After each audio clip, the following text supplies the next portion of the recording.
Assalamualaikum warahmatullahi wabarakatuh. Saya Sukisman Purtadi. Selamat datang di kelas saya, model-model pembelajaran kimia.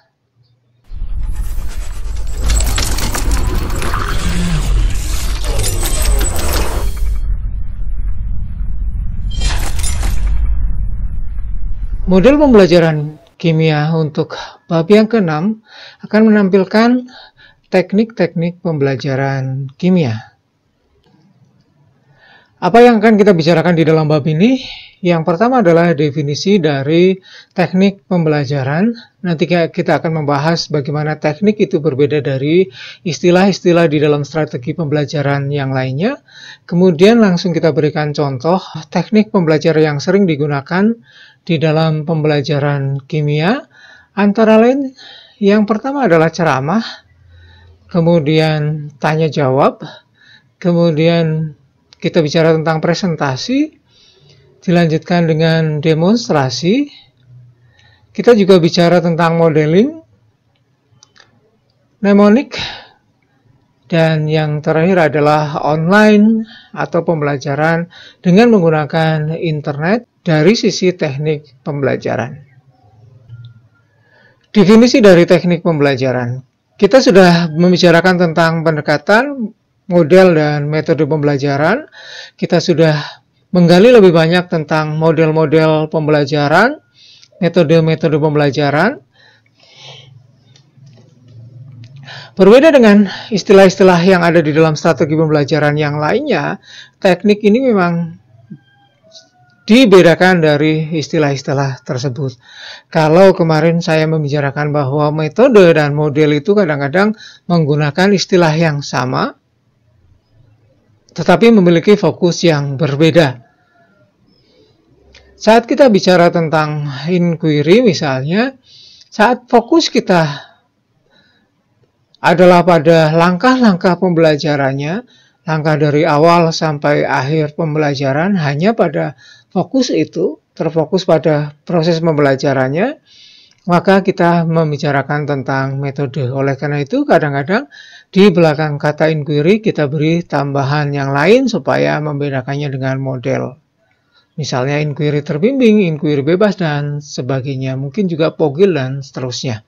Kalau kita bicara inquiry sebagai model, maka kita bicara mulai dari bagaimana kita menjadikan proses pembelajaran itu dalam lingkup inquiry, bagaimana fasilitas yang mendukungnya, tujuan pembelajarannya, penilaiannya, kemudian sarana pendukungnya, tujuan pembelajarannya, dan tujuan pembelajaran ikutan, dan seterusnya. Itu kita bicara tentang model.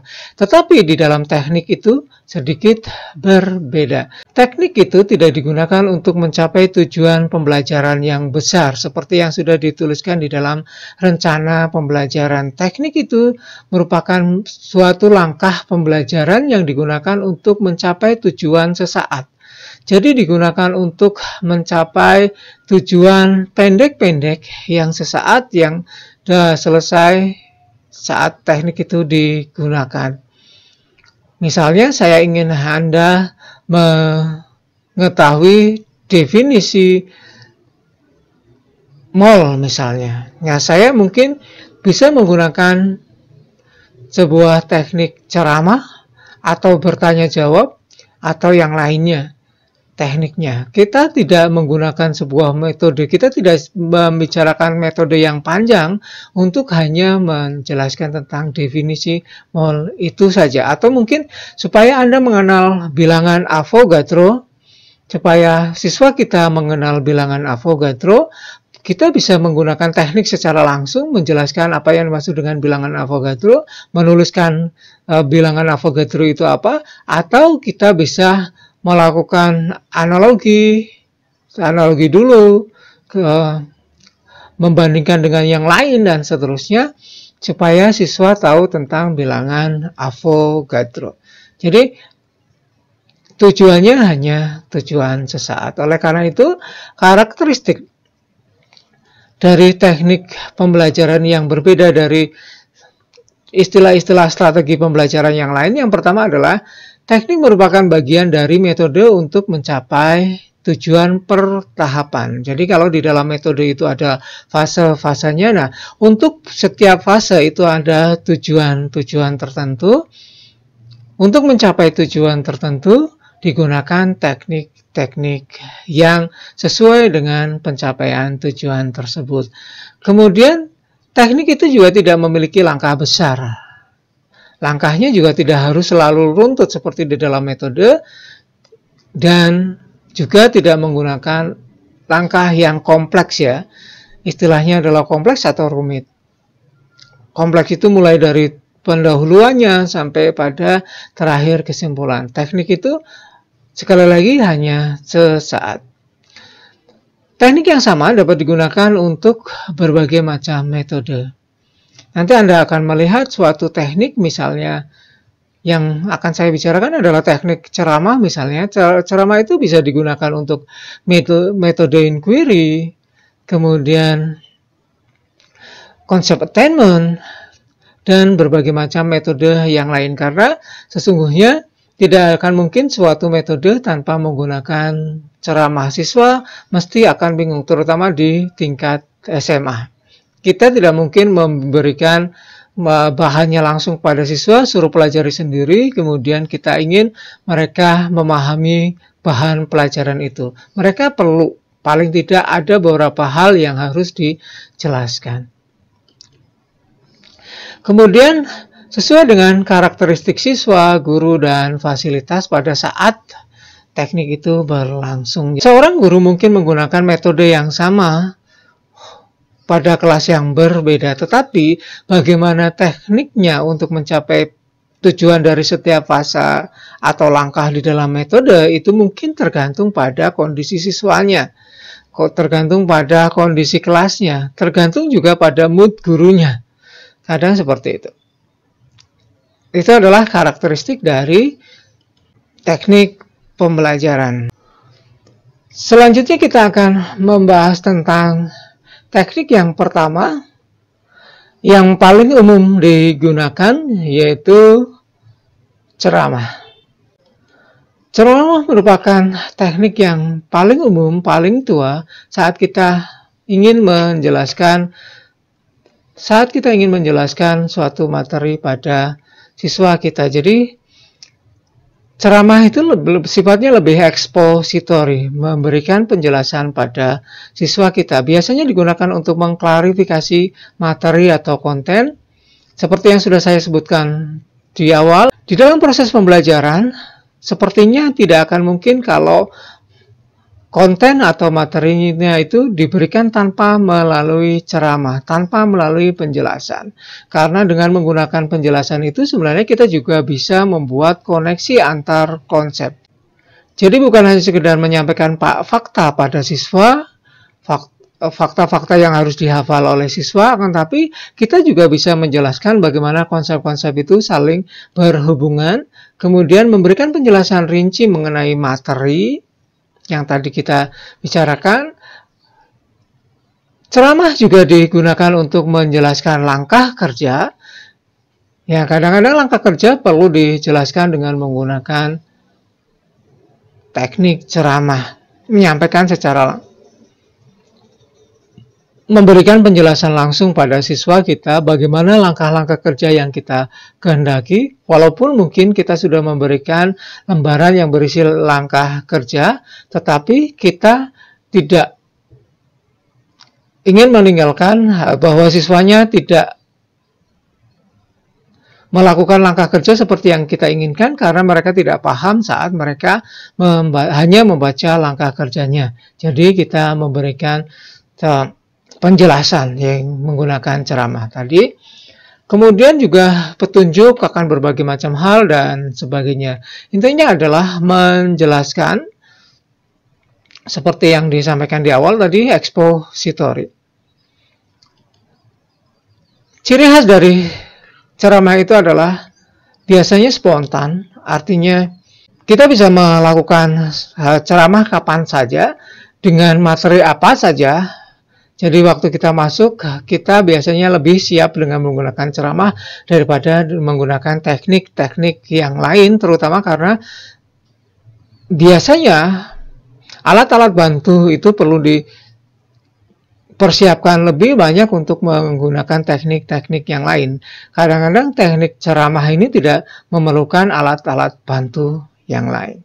Selain kita hanya duduk di depan kelas, di meja guru di depan, atau berdiri di depan kelas, di depan papan tulis, dan kita mulai menjelaskan dengan bantuan hanya papan tulis dan kapur, atau dengan menggunakan spidol atau alat tulis yang lainnya. Teknik yang berikutnya yang akan kita bicarakan, yang kedua adalah tanya jawab. Tanya jawab itu bisa dalam bentuk dialog, artinya ngobrol secara langsung antara guru dengan siswanya. Guru bertanya, siswanya menjawab, tidak harus ditekankan siapa yang harus menjawab, menanyai seseorang, menanyai kelas, dan sebagainya dalam bentuk dialog. Dialog ini bisa secara spontan, bisa dilakukan secara struktur, tergantung tujuan dari dialog tersebut. Kemudian berikutnya adalah tanya jawab, juga bisa berupa brainstorming. Brainstorming ini sebenarnya lebih pada membenturkan apa yang diketahui oleh siswa dengan beberapa fakta yang mungkin berbeda dengan apa yang mereka ketahui, dan kemudian menggali lebih dalam. Jadi ini sebenarnya dialog yang mendalam. Brainstorming itu lebih menekankan kita menggali, kemudian menganalisis apa yang ada di dalam pikiran siswa, kemudian kita memberikan kasus-kasus yang belum dipikirkan oleh siswa. Kemudian tanya jawab itu juga tanya jawab biasa, jadi guru bertanya dan siswanya menjawab. Ini adalah salah satu teknik dasar di dalam pembelajaran, bagaimana cara memberikan pertanyaan dan siswa menjawab. Dan satu lagi yang belum saya tuliskan di sini adalah problem posing. Problem posing ini bukan antar guru dan siswa. Biasanya problem posing ini dilakukan antar siswa. Jadi siswa membuat sebuah pertanyaan, kemudian dilemparkan ke kelas atau dilemparkan kepada siswa yang lainnya, dan siswa yang lainnya menjawab pertanyaan yang dilempar oleh temannya tadi. Itu adalah bentuk-bentuk teknik tanya jawab yang bisa kita lakukan di dalam kelas. Seperti yang sudah saya sampaikan tadi, salah satu karakteristik dari tanya jawab ini adalah menggali apa yang diketahui oleh siswa, kemudian menggali juga apa yang dikira diketahui oleh siswa. Seperti yang di brainstorming tadi, kita menggali pengetahuan siswa. Kalau pengetahuan mereka belum sesuai dengan apa yang kita inginkan, atau belum sesuai dengan pengetahuan yang benar dalam tanda kutip yang sudah disetujui oleh ilmuwan, kita bisa memberikan contoh atau kasus yang mungkin bertentangan dengan pengetahuan mereka. Itu usaha kita untuk menggali yang mereka kira mereka sudah tahu. Tanya jawab ini tidak sekedar menggali apa yang sudah diketahui oleh siswa. Sebuah teknik tanya jawab yang baik juga bisa digunakan untuk membangun pengetahuan dan pemahaman siswa, dan juga memberikan cara untuk memahami sebuah ide-ide ilmiah tadi. Kalau pertanyaannya secara struktur dan jelas, terstruktur dengan jelas, maka kita bisa mengarahkan siswa sehingga mereka tahu bahwa ada pengetahuan yang salah di dalam pemahaman mereka. Mereka bisa membetulkan di dalam proses pembelajaran yang menggunakan teknik tanya jawab tadi. Teknik pembelajaran yang lain yang sering digunakan adalah teknik presentasi. Presentasi ini sering dianggap sebagai teknik ceramah dengan menggunakan media, karena di dalam teknik ini digunakan untuk menyajikan informasi, fakta, ide, atau gagasan pada orang lain dengan menggunakan bantuan media. Biasanya slide dan sebagainya, bisa dengan menggunakan model, bisa dengan menggunakan slide presentasi, dan sebagainya. Ini bisa digunakan untuk expository maupun dengan pembelajaran yang argumentatif untuk meyakinkan peserta. Presentasi juga digunakan untuk menyampaikan pesan. Selain untuk menyampaikan pesan seperti penjelasan dengan menggunakan ceramah tadi, karena ceramah dengan menggunakan media, jadi presentasi ini seperti yang sudah disebutkan tadi merupakan ceramah dengan menggunakan media. Teknik presentasi ini juga digunakan untuk melakukan penilaian, terutama untuk melakukan penilaian pada keterampilan-keterampilan komunikasi dengan memberikan siswa untuk presentasi. Kita akan tahu sejauh mana siswa bisa menerapkan konsep itu dalam pemahaman mereka sendiri. Karena kadang-kadang kalau kita menggunakan hanya pertanyaan yang diisi dengan tulisan oleh siswa, kita tidak bisa menggali lebih dalam sebenarnya siswanya sudah tahu atau belum, tetapi di dalam presentasi ini kita akan bisa melihat lebih jauh bahwa siswanya memahami konsep tersebut atau tidak. Itu presentasi digunakan untuk melakukan penilaian.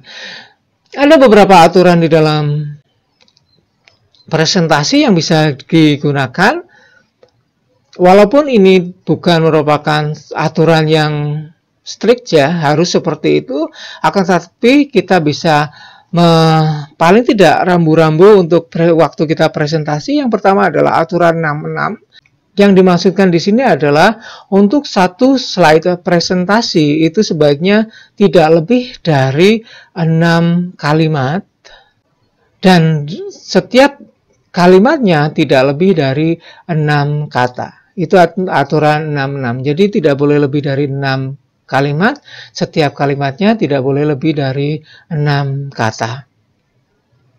Atau Anda bisa menyederhanakan lagi, tidak boleh lebih dari 6 baris, dan di setiap barisnya tidak boleh lebih dari 6 kata. Aturan yang lainnya adalah aturan 10, 20, 30. Ini adalah aturan 10 itu maksudnya untuk jumlah slide presentasi itu sebaiknya tidak lebih dari 10.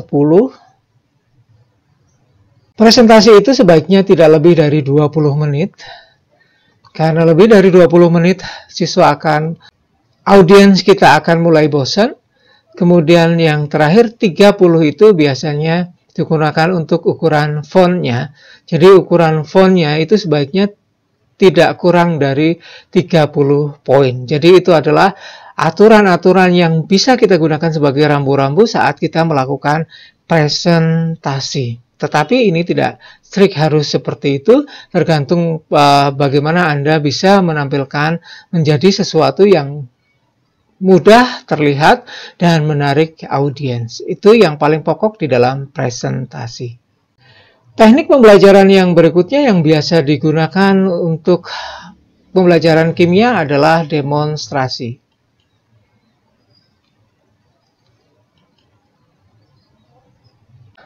Demonstrasi itu ada berbagai macam teknik. Ada beberapa tipe yang bisa digunakan. Yang pertama adalah teknik dari guru ke siswa. Jadi guru yang melakukan demonstrasi, kemudian audiensnya adalah siswa yang menyaksikan guru mendemonstrasikan.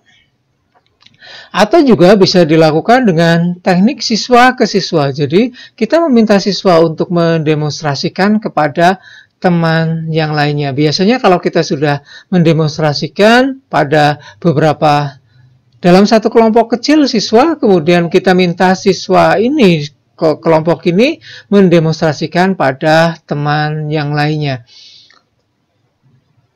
Ini biasanya berhubungan dengan kelas yang luas dan jumlah yang bagaimana keterbatasan dari alat dan bahan yang kita punya. Demonstrasi itu bisa digunakan untuk menunjukkan cara kerja secara langsung. Kalau presentasi dan ceramah itu bisa digunakan untuk menjelaskan tentang cara kerjanya secara verbal, tetapi di dalam demonstrasi itu kita bisa menunjukkan secara langsung kepada siswa bagaimana langkah kerja, bagaimana cara kerja suatu alat dan yang lain-lain. Di dalam demonstrasi ini kita juga bisa melatihkan keterampilan. Kita sudah pernah berdiskusi tentang bagaimana keterampilan itu dilatih di dalam demonstrasi. Kemudian demonstrasi itu juga bisa menarik perhatian, tidak hanya sekedar melatihkan keterampilan dan memberitahu cara kerja pada siswa kita. Guru-guru kimia biasanya menggunakan demonstrasi untuk menarik perhatian siswa untuk masuk ke dalam konsep yang akan dibicarakan. Jadi demonstrasi itu biasanya dilakukan di awal pembelajaran. Misalnya kita mendemonstrasikan tentang reaksi antara natrium dengan air sebelum kita masuk ke dalam penulisan persamaan reaksi mungkin, atau kita menjelaskan tentang sifat-sifat golongan 1A dan 2A dan seterusnya. Jadi kita menarik perhatian siswa dengan menggunakan demonstrasi, dan biasanya demonstrasi yang baik sangat berhasil untuk menarik perhatian siswa. Perhatian siswa, ketertarikan siswa terhadap kimia lebih banyak terjadi karena demonstrasi yang baik. Sebuah demonstrasi itu dapat digunakan untuk menyampaikan konsep tadi jika praktikum tidak mungkin dilakukan karena kita menggunakan alat dan bahan yang banyak dan kita tidak memiliki alat dan bahan sebanyak yang bisa digunakan untuk seluruh siswa kita bisa menggunakan demonstrasi. Yang lainnya juga bisa digunakan kalau kita memiliki kelas yang besar dan kita tidak mungkin melakukan praktikum juga di dalam ruang laboratorium, maka kita bisa melakukan demonstrasi.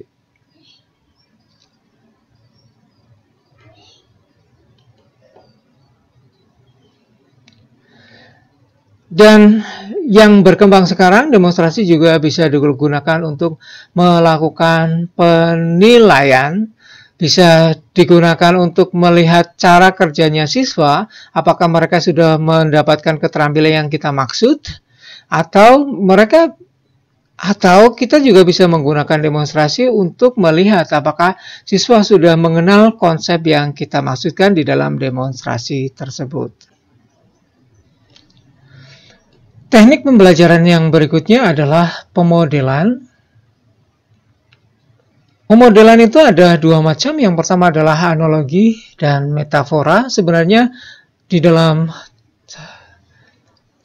cara berbicara atau cara menulis atau mengungkapkan pendapat kita pada orang lain adalah satu lagi yang kita sebut sebagai simile. Kalau analogi dan metafora itu lebih kompleks daripada simile, dan di dalam proses pembelajaran kita seringnya lebih banyak menggunakan dua hal ini, dua teknik ini. Yang pertama adalah analogi dan yang kedua adalah metafora. Di dalam metafora kita membicarakan suatu hal dengan membandingkannya dengan hal yang lain, tetapi biasanya ini adalah sifatnya lebih filosofis, lebih puitis dan sebagainya. Seperti misalnya kalau kita mengandaikan sebuah materi itu seperti hamparan pantai yang terdiri dari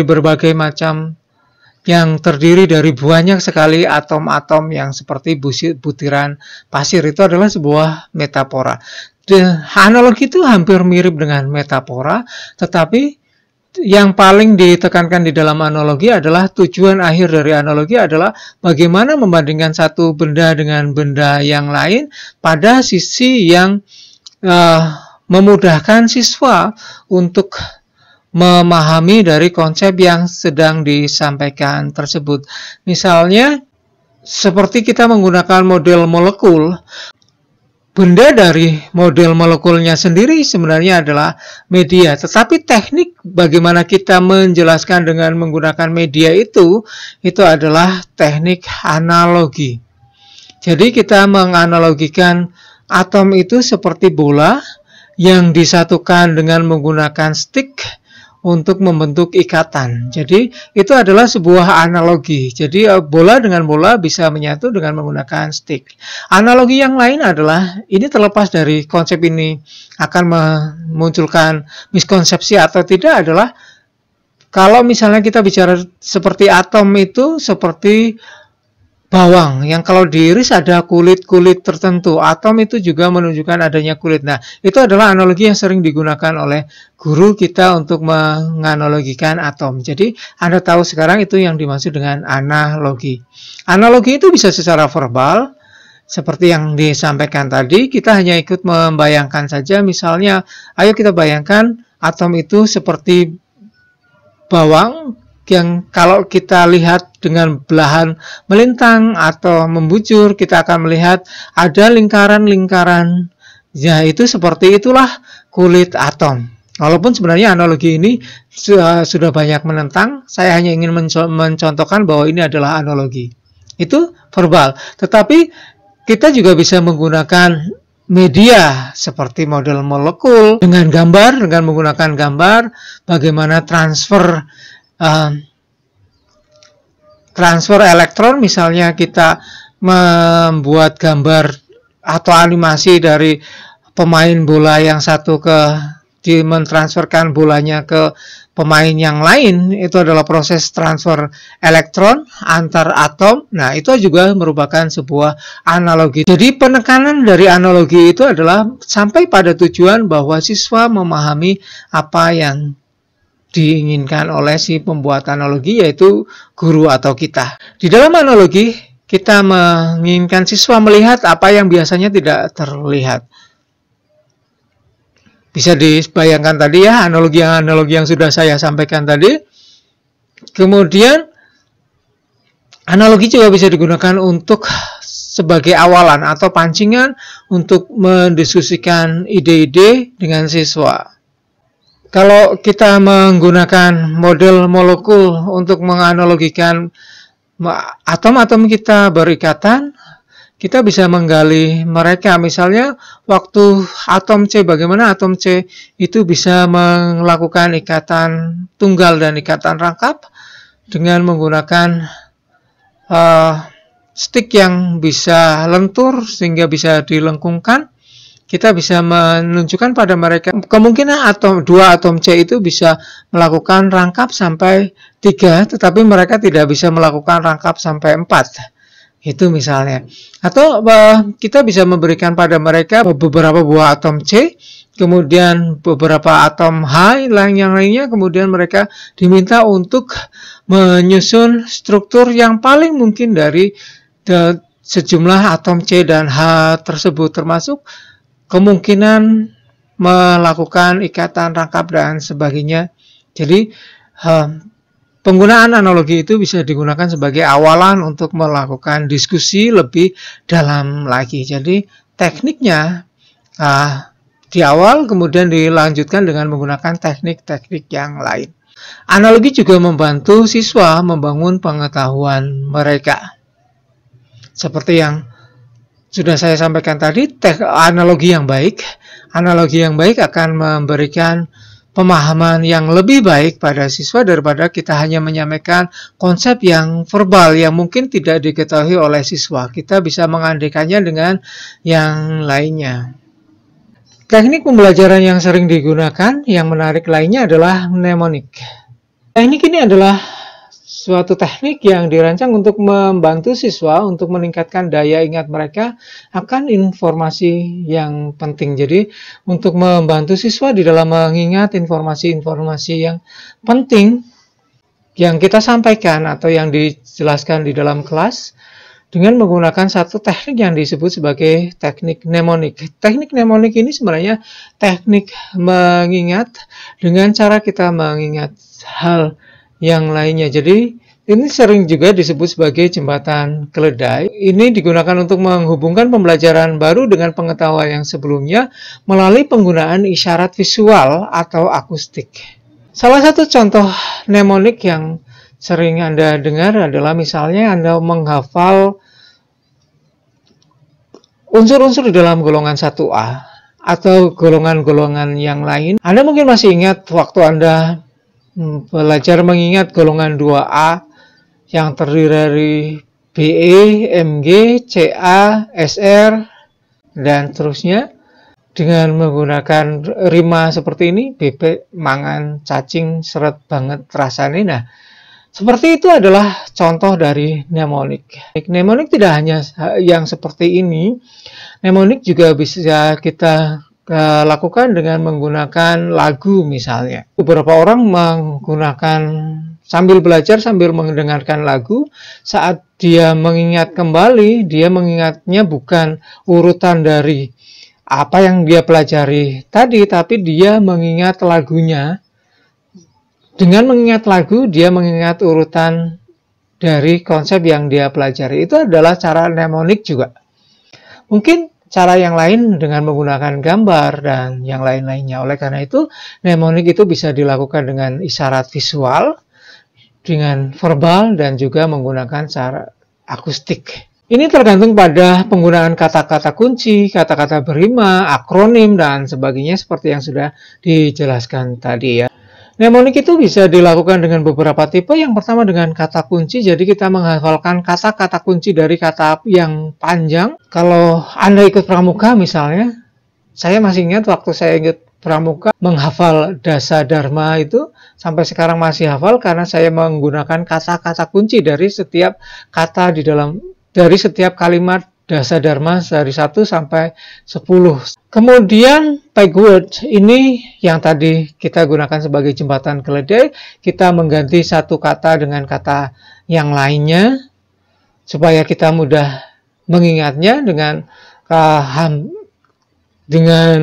kunci yang juga hampir sama, misalnya BE itu untuk bebek, MG itu untuk mangan, dan seterusnya. Seperti bukan mangan unsur tapi mangan dalam kata bahasa Jawa ya, bebek, mangan, cacing, CA untuk cacing, dan seterusnya. Itu backwards, dan kemudian kita bisa menggunakan hurufnya saja, kita menghafal satu-satu. Ini mungkin adalah teknik yang sering Anda gunakan kalau Anda menghafal rincian ya. Anda menghafal kata pertamanya itu dimulai dari huruf apa saja dan seterusnya seperti itu. Ini adalah teknik mnemonik. Ini bisa digunakan untuk meningkatkan ingatan akan kata-kata dan ide-ide yang kompleks dan meningkatkan penyimpanan memori yang baik di dalam otak kita. Buktinya, dengan menggunakan jembatan keledai, kita masih bisa menghafal golongan 1A, 2A, dan seterusnya. Kita juga bisa menghafal periode 3, 4, dan yang lainnya. Teknik berikutnya berhubungan dengan penggunaan internet di dalam pembelajaran yang kita satukan di dalam istilah online.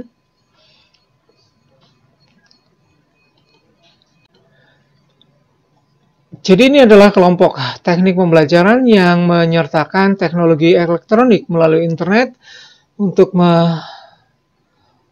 melakukan proses pembelajaran, yaitu melibatkan siswa dan bagaimana memfasilitasi proses pembelajaran tersebut. Ini bisa berupa blended atau hybrid, kemudian online, dan berbantuan internet. Ini tergantung pada jumlah atau komposisi dari penggunaan internet di dalam proses pembelajarannya. Kita menggunakan istilah pembelajaran berbantuan internet jika komposisi penggunaan online, penggunaan internet di dalam proses pembelajaran kita kurang dari 30%. Jadi kita mungkin hanya menampilkan media dengan menggunakan internet, media yang berasal dari internet, meminta mereka untuk mencari sumber-sumber dari internet, itu adalah teknik pembelajaran yang masih pada pembelajaran bantuan internet. Jika komposisinya sudah lebih dari 30% hingga sampai pada 70%, maka kita menyebutnya blended atau hybrid. Pada bagian yang lebih banyak, sekitar 60-70, kita menyebutnya hybrid. Kurang dari itu kita menyebutnya blended. Jadi 30-50 blended, 50-70 kita sebut sebagai hybrid. Akan tetapi kita membiasakan pembagiannya adalah 30-70%, itu kita sebut sebagai blended atau hybrid. Jadi masih ada bagian tatap mukanya, maka kita sebut sebagai blended atau hybrid. Jadi semakin kecil jumlah tatap mukanya, kita lebih mengarah pada hybrid. Semakin besar jumlah tatap mukanya, kita mengarah pada blended. Atau kalau sangat besar, hanya berbantuan internet. Nah, kalau total, bahkan hanya bisa 100%, jadi kita hanya sekitar 70-an lebih ya, lebih dari 70, bahkan dikatakan sebagai 80% lebih menggunakan online, kita sudah menyebutkan sebagai pembelajaran online, walaupun ada sebagian kecil yang menggunakan tatap muka secara langsung, tapi karena sudah 80% lebih, kita menyebutnya sebagai pembelajaran online. Nah, satu hal lagi yang istilah yang berhubungan dengan pembelajaran online adalah yang sering digunakan adalah flipped learning. Flipped learning itu sebenarnya adalah teknik pembelajaran yang membalik langkah pembelajaran. Jadi siswa harus lebih dulu tahu sebelum diberitahu. Kalau biasanya di dalam proses pembelajaran itu guru memberitahu siswa, kemudian siswa menjadi tahu, atau guru memproses siswa supaya mereka tahu, flip learning itu tidak demikian. Siswa berproses sendiri supaya tahu, guru kemudian mengkonfirmasikan. Itu disebut sebagai flip learning. Nah, penggunaan kata flip learning karena muncul pada era teknologi semacam ini, maka sering dihubungkan dengan penggunaan internet. Penghubungan flip learning dengan internet ini juga karena erat kaitannya, siswa menggali informasi lebih dulu biasanya memang menggunakan sumber-sumber dari internet. Jadi flip learning itu pada intinya adalah membalik, siswa harus lebih dulu tahu atau memproses untuk tahu, kemudian baru dijelaskan oleh guru atau diluruskan oleh guru. Guru memfasilitasi atau mengkonfirmasi pengetahuan siswanya, itu adalah flip learning.